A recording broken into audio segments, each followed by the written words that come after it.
As we start, ay buksan po natin ang ating mga Bible sa Book of Joshua para isang upo na lang. Joshua chapter 1 verse 8. Okay? Nariyan na po kayo?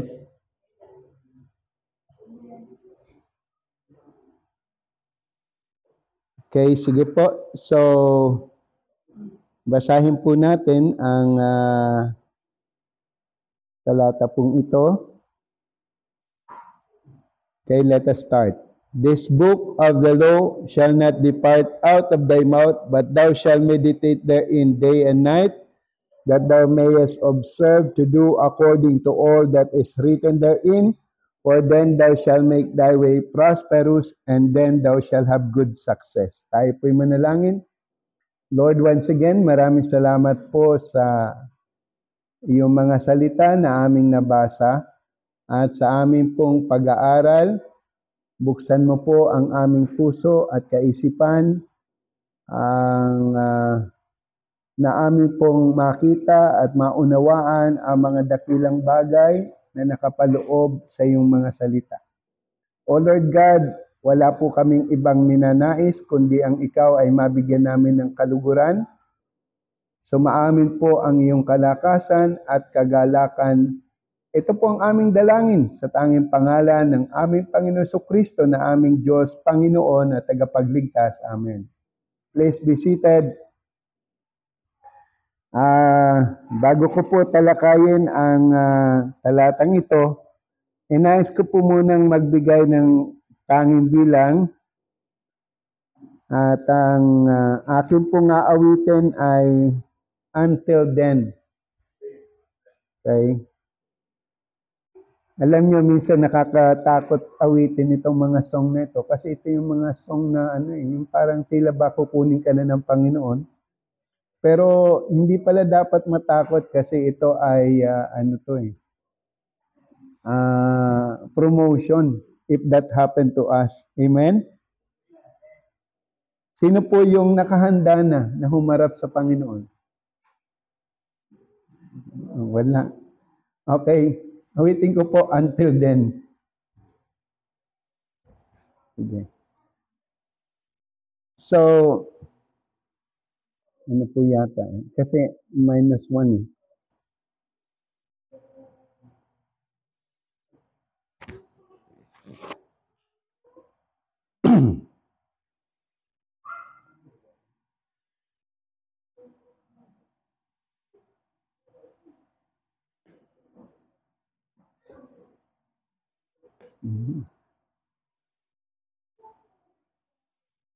So, itong kantang ito, actually madalas ko itong napapakinggan noon kay Pastor Solis.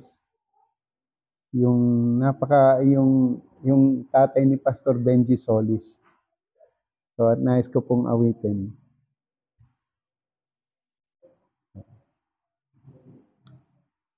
So,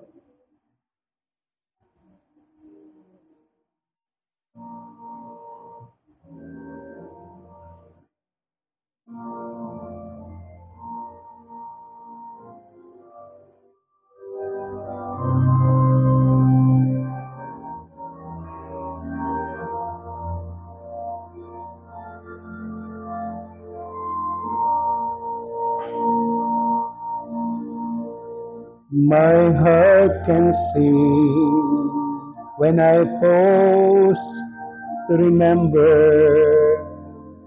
A heart aches here is but a stepping stone along a train that's winding always upward. This troubled world is not my final home, but until then my heart will go singing. Until then with joy I'll carry on. until the day my eyes behold the city, until the day God calls me home.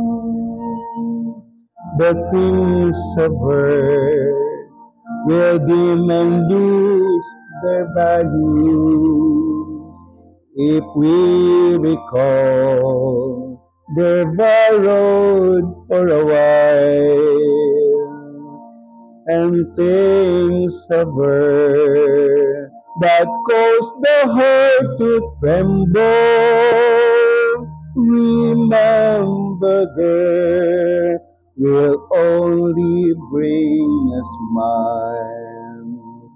But until then, my heart will go singing.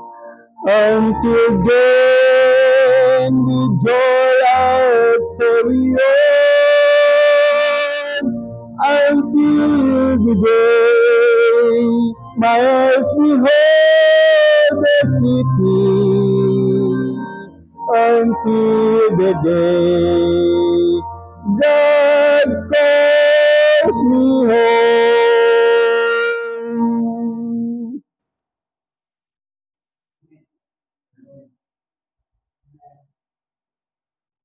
Maraming salamat po.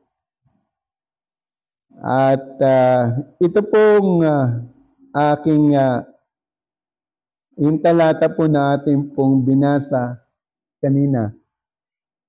Okay? Ang tatalakayin po natin dito is meditating God's Word. The best way to prepare ourselves in 2024 spiritual battle. Amen? Because whether we like it or not, ikaw at ako ay dapat ma-engage sa tinatawag na spiritual battle na ito. At napakahalaga yung mayroon tayong paghahanda, mayroon po tayong sandata, at bagay na makakatulong sa atin upang tayo ay mapalakas sa labanang espiritual. Now, when we talk about spiritual battle, hindi po pwedeng ialis sa atin ang pagpapahalaga sa salita ng Diyos. Kaya ganun na lamang po ang paalala ng Diyos kay Joshua tungkol po sa kautusan na ito ay hindi dapat mawaglit mula sa kanyang mga labi, bagkus ito'y kanyang pagbulay-bulayan araw at gabi, upang sa ganon ay maisagawa niya ang mga bagay na nasusulat dito. At ito po ang susi upang magtagumpay bilang mananampalataya ng ating Panginoon Diyos. So, I thank God at the age of 19, that was 1988, somebody gave me a Bible coming from my mother's boss. At ito po ay pinabigay sa akin dahil yung amo ng aking nanay ay nakaka-attend na sa isang mga fellowship. And ito po ay akin namang binasa. Bagamat nung una, wala talaga akong ka-idea kung ano talaga ang kabuuan o sinasabi ng Biblia. And I used to read it and reading it expectantly that I get something from it. It was boring to me when I was reading Matthew chapter 1. Kasi ito nga po ay talaan ng angkan ng ating Panginoon Jesucristo, panay mga pangalan. At tila baga wala kang makikitang lesson mula dito. On chapter 2, I began to be excited when I saw and knew about Jesus' birth, His baptism, and temptation. So, nung pumunta na ako sa chapter 2, doon na nagsimulang ma-excite ako. Kasi talagang gusto kong malaman kung paano ipinanganak ang ating Panginoon Jesucristo. Then chapter 4 verse 4 become an eye-opener to me about the importance of God's Word. Kasi sinasabi nga doon, man shall not live by bread alone, but by every word of God that proceeded out of the mouth of God. So from that moment, it became a magnet to me and I've been in love with the Word of God. Eh, totoo po yan. Talagang, nung ako po ay bago pa lang sa Panginoon, talagang yung Bible, hindi talaga ito, pati sa pagtulog ko. Minsan, ginagawa ko pang una nito eh. Oo. Umaasa ako na paggising ko, memorize ko na lahat. Pero, wala yon. Ano lang yon? Chika lang yon. Okay? So, from it, I learned about the true God. Kasi ako, sumasamba ako sa Diyos-Diyosan. Mga ribulto, yung aming niluluhuran, yung aking lola. Alas 6 ng hapon, kami sama-sama at kami nananalangin. May rosaryo. At pagkatapos niyan, iikot namin yung ribulto. That I learned from the Word of God that God is a spirit and they that worship Him must worship Him in spirit and in truth. And then also I learned about God's simple plan of salvation. That Jesus Christ is the only way of going to heaven, not Mary, not the 10 Commandments, or by our own good works. Ako noon, pagka ako'y tinanong, pag namatay ka, saan ka pupunta? Ang sagot ko, siguro sa langit kasi mabait naman ako.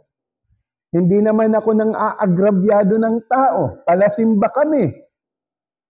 Pero hindi po pala iyon ang sinasabi ng Biblia. Sapagkat ang sabi ng Panginoon, I am the way, the truth, and the life. No man cometh unto the Father but by me. Sa John chapter 14 verse 6. Then Titus chapter 3 verse 5, sinasabi ng Biblia, not by works of righteousness which we have done, but according to His mercy, He saved us by the washing of regeneration and renewing of the Holy Ghost. Then on the book of Ephesians chapter 2 verse 8 and 9, Apostle Paul reminded the Ephesian church how they got saved. Ang sabi po doon, for by grace are ye saved through faith, and that not of yourself, it is the gift of God, not of works, lest any man should boast. Maraming bagay akong natutunan when I started to read and meditate the Word of God. I have seen from this book that mankind are sinners before God, appointed to die and to be bound in the lake of fire. Pag hindi nakasumpong ng kaligtasan. At sinasabi nga ng Romans chapter 3 verse 23, all have sinned and come short of the glory of God. And Romans chapter 6 verse 23, sinasabi ng Biblia, ang kabayaran ng kasalanan, for the wages of sin is death. And then I have seen from the book of Revelation chapter 21 verse 8, kung sino ang mga taong mapapahamak doon sa dagat-dagatang apoy. Sinasabi po ng talatang ito, subalit para naman sa mga duwag, mga taksil, mga gumagawa ng mga kasuklam-suklam na bagay, mga mamamatay tao, mga nakikiapid, mga mangkukulam, mga sumamba sa Diyos-Diyosan at sa lahat ng mga sinungaling, ang magiging bahagi nila ay salawa ng nagliliyab na apoy at asupre. Ito ang pangalawang kamatayan. So, iyon po ang kalalagayan ng tao sa harapan ng Panginoon, and mankind need to be saved. Amen? Mankind need to be saved. Napakahalaga na mag-meditate po natin ang sinasabi ng Biblia tungkol sa kaligtasan. Isaiah 45 verse 22, ang sabi ng Panginoon, look unto me and be ye saved, all the ends of the earth, for I am God and there is none else. Take note that word, look unto me. Wala na po tayong dapat ibang tingnan pa upang maligtas tayo, kundi ang ating Panginoon Kristo. Amen? Jeremiah 33 verse 3, ang sabi ng Panginoon, call unto me and I will answer thee. Kung nais mo ng kaligtasan, tumawag sa Panginoon. At ang sabi ng Panginoon sa Matthew chapter 11 verse 28 to 30, "Come unto me, all ye that labor and are heavy laden, and I will give you rest. Take my yoke upon you and learn of me, for I am meek and lowly in heart. And you shall find rest unto your soul, for my yoke is easy and my burden is light." Mga kapatid, napakagandang mga salita, imbitasyon ng Panginoon para sa mga nangangailangan ng kaligtasan, kahit hindi sa nangangailangan. O sa mga Kristiyano na, "Look unto me, call unto me, come unto me." So if you are not saved or sure of going to heaven, believe on the Lord Jesus Christ. Receive Him as your Lord and Savior. Sino pong Jesus Christ itong ating ibinabahagi? So, iyon ay walang iba kundi ang Jesus Christ ng Biblia. Jesus Christ who died for our sin, buried, and rose on the third day. Jesus that is willing and able to save our soul from hell. So, kaya nga ang Panginoon, sabi ng Panginoon, "Behold, I stand at the door and knock. If any man hear my voice and open the door, I will come into him and will be with him and will be with him." So,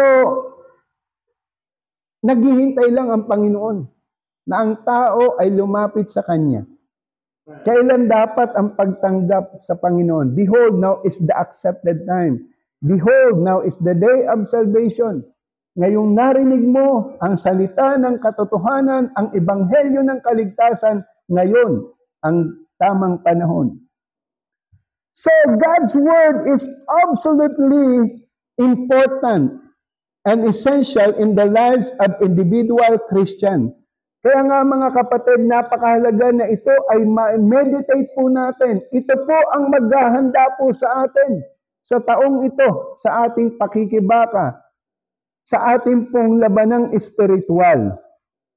Now, take note, it is our spiritual food as God's people. Sabi nga ng Jeremiah 15 verse 16, "Thy word were found, and I did eat them, and thy word was unto me the joy and rejoicing of mine heart." Nagagalak ba ang inyong puso pag kayo nagbabasa ng Biblia?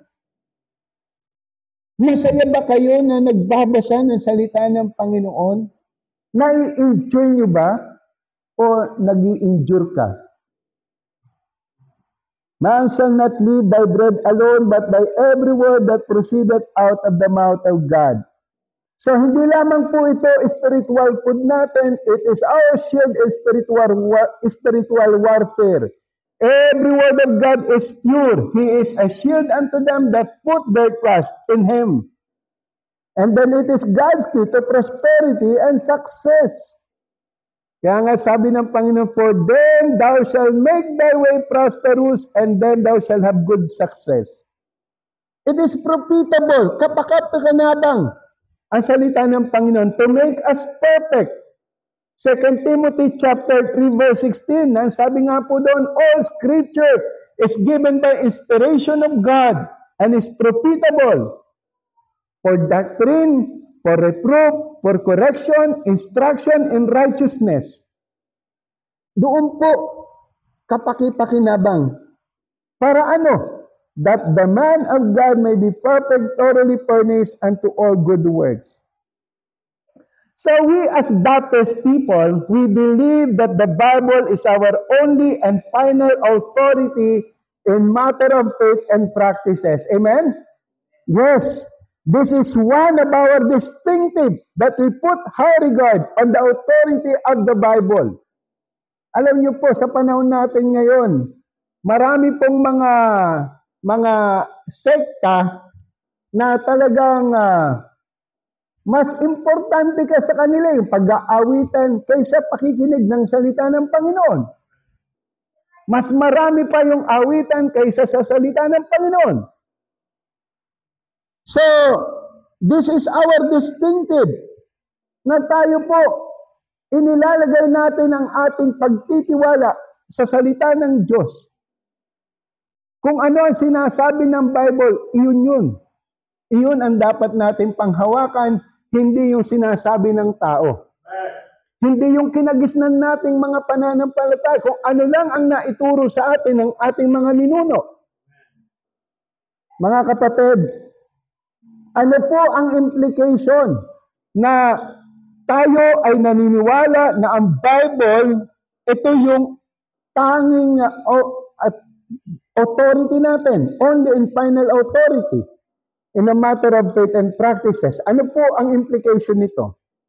At present or in the future, we disregard and reject an extra revelation from God. There is no such thing sa panahon natin ngayon na ang Panginoon Diyos nagpapahayag pa outside from the Word of God. Yeah. Nandito na po ang lahat ng kapahayagan ng Diyos. Nasa Biblia na. Ang sa atin, babasahin na lang natin. Hindi yung, alam niyo, Pastor, ako'y talagang napalapit sa Panginoon dahil ako'y nanaginip. Ito yung aking nabasa. Ayun yung kanyang ano eh. Iyon ang naging pundasyon ng kanyang pananampalataya, which is wrong. Okay? Si Manny Pacquiao, ganun din eh. Parang may mga panapanaginip din eh. Okay? Mga kapatid, wala po tayong ibang basihan ng ating pananampalataya at practices kundi ang Biblia lamang. Amen? Iyon po ang mga Baptist. Ayan. So, and then we disregard and reject ang mga pamahiin at tradisyon ng tao. Never be inclined or be seduced in any religion or denomination in the basis of preachers' fame, charisma, dynamism, and strong personalities. Amen? Yes. Alam nyo, this is the reason why I keep on reminding the brethren in our church about this matter. Read. Be committed to read your Bible. Mas lalo na po tayong mga frontliners. Nakakahiya ka kung nagtuturo ka ng Bible, hindi ka nagbabasa ng Bible. Hindi ka committed na magbasa ng Bible. Alam niyo po, ako'y natutuwa. Talagang, I thank God for the challenge na na-receive ko from Bishop Efren Padua. Sa dinami-dami ng mga pastor na nangangaral na nakita ko, siya lang palagi yung talagang nagbibigay ng pukpuk ba pagdating sa Biblia. Doon po sa kanila, ordinaryong miyembro, 7 chapters a day ang binabasa. Ordinaryong miyembro. Nacha-challenge sila. Pagkatapos, ikaw, tayo, preacher, magbabasa lang tuwing maggagawa ng mensahe. Para namang di ba? So mga kapatid, this is for our own good. Okay?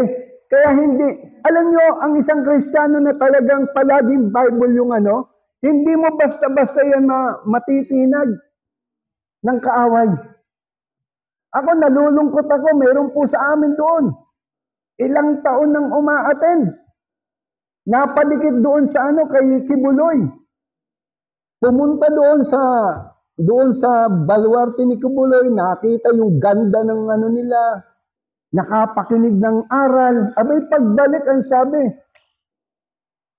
pambira yung mga natutunan ko sa Baptist, pang-elementary lang pala. Ayun, naniwala na kay Kibuloy na siya ay okay? Mabuti na lang yung mga anak, hindi po na-impluensyahan. Yung anak niya, iyon yung talagang nagpatuloy sa biyaya ng Panginoon. Pastor, si yan? Pastor Junel. Yung mama niya, napunta kay Kibuloy. Oh. So, kaya mga kapatid, I remember a testimony. Parang somewhere in, Cebu, na mayroon daw isang men of the church, na halos lahat ng ataman, naalala ko, testimony ni Pastor Jun Lumagbas, na halos lahat ng posisyon sa church, nahawakan niya. Pero minsan, nadikit doon sa dating daan, noon niya lang daw naunawaan ang katotohanan. So, mga kapatid, kaya napakahalaga, yung tayo po ay,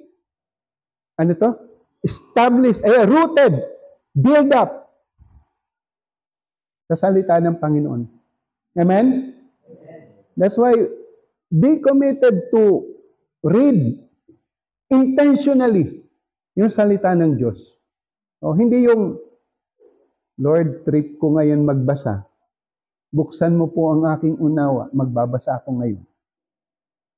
Mga kapatid, ang sabi ng Bible, thou shall not depart out of thy mouth. This book of the law shall not depart out of thy mouth, but thou shalt meditate therein day and night. So, without doubt and hesitation, we Baptist people firmly believe that the Bible is God's holy word. Amen? Naniniwala ba kayo doon? Ako personally, I believe that this book, the Bible, ito po ay God's word. Salita ng Diyos, banal na salita ng Diyos. At mayroon po akong ilang mga kadahilanan, bakit ako'y naniniwala na ito ay salita ng Diyos? Una, because of its preservation. The Bible is the most persecuted book in the world. Yes, Voltaire humiliated God's word and God humiliated Voltaire. Ito pong si Voltaire ay isang atheist. Sumulat ng maraming aklat laban sa Bible. Sabi niya, after 100 years, wala nang makikitang Bible sa balat ng lupa.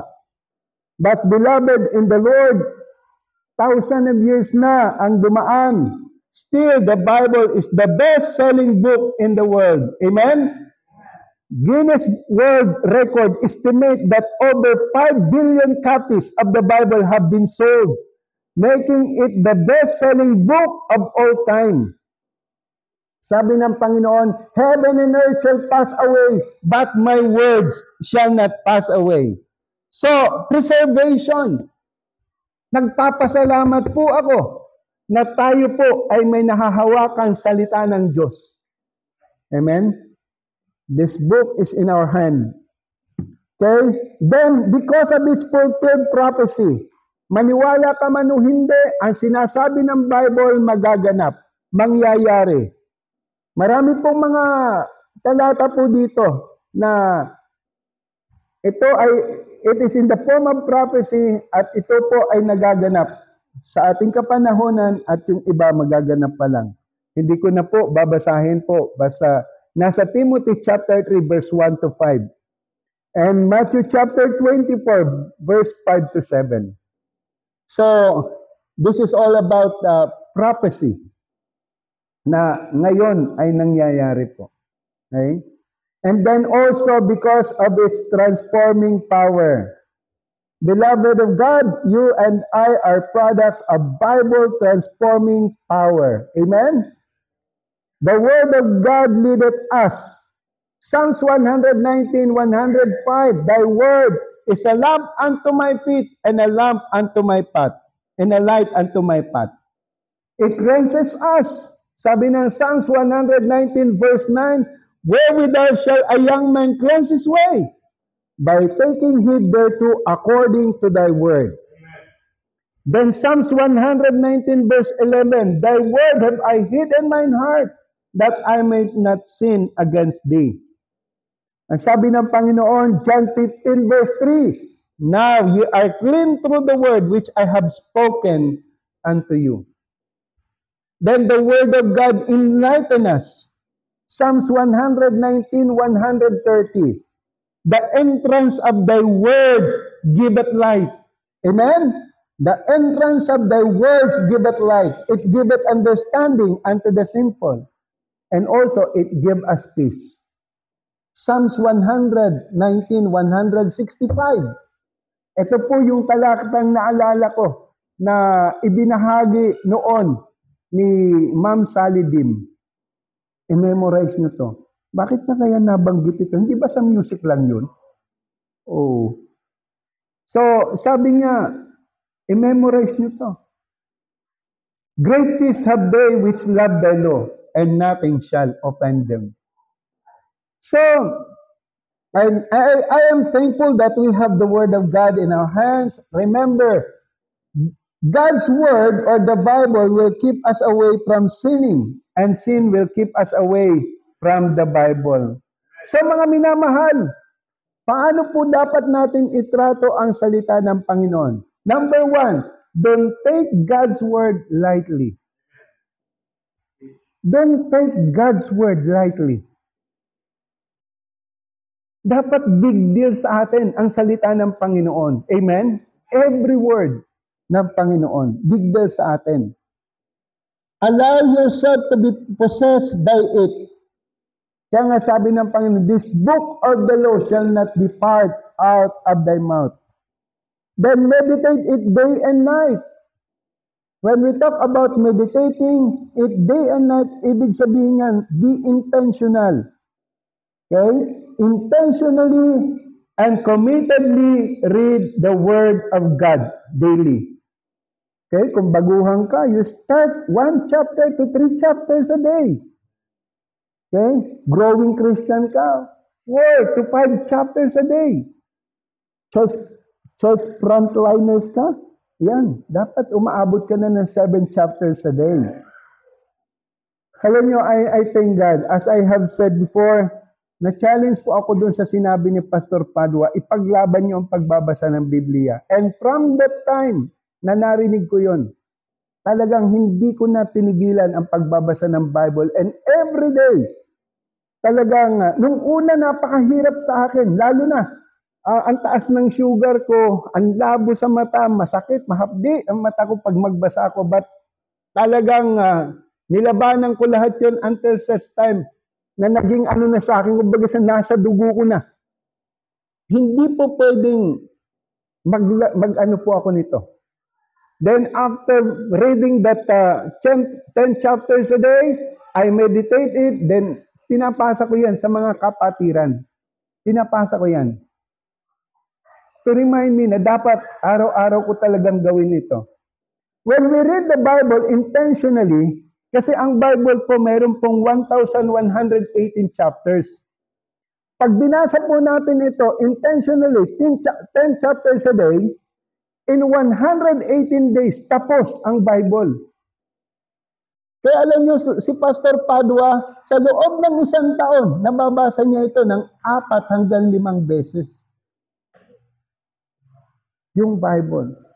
Tayo. Ilang taong ka ng Kristiyano? Nabasa mo na ba yung Genesis hanggang Revelation? Baptist tayo. Di ba? Bible Baptist. So mga kapatid, don't take it lightly. Take it seriously, mga kapatid. Ito yung nagbibigay ng lakas po sa atin. Kahit gaano ka ka-busy, take time to spend time with the Word of God. Amen? Spending time with the Word of God is spending time with God. Yes. Totoo po yan. Alam nyo, maraming bagay ako ipinagpapasalamat talaga when I started to make a commitment to God, and by His grace, keep on po yung commitment na yan. Maraming mga bagay na talagang binabago ang Panginoon sa ating buhay. Amen? So, mga minamahal, nawa ay magkaroon po tayo ng kagalakan sa pagbabasa ng banal na kasulatan. Please pray for our upcoming activity this coming February 29. Mayroon po kaming couples night at ang aming pong guest speaker ay walang iba kundi si Bishop Bong Alcala. Kasama si Ma'am, Ma'am, sama po kayo nun. Noong last year, ang guest speaker namin, si Pastor Ray Maulit, tsaka kasama niya si Mrs. niya. At yung aming mga tema, yung una naming tema, how deep is your love eh. Oo. Pagkatapos, yung kay Pastor Ray, yung ano ba ito? Love me tender. Hindi, yung kay Pastor Nir, love me tender. Love me tender. Love.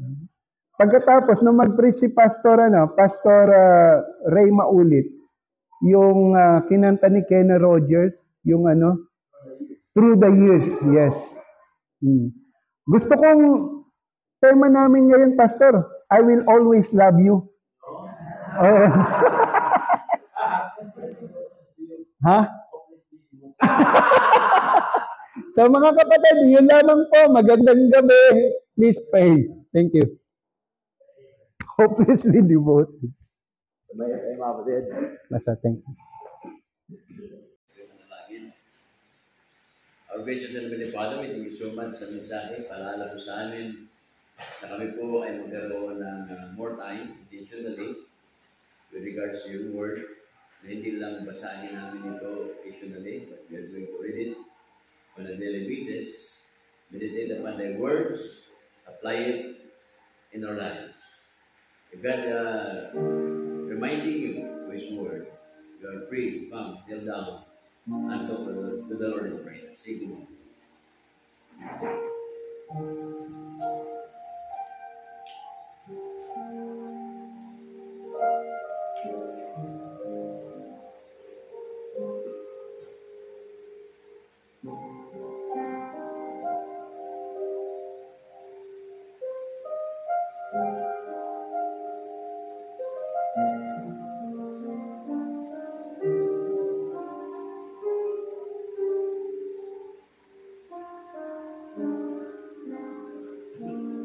Thank you, Father, for the things that you reminded us tonight.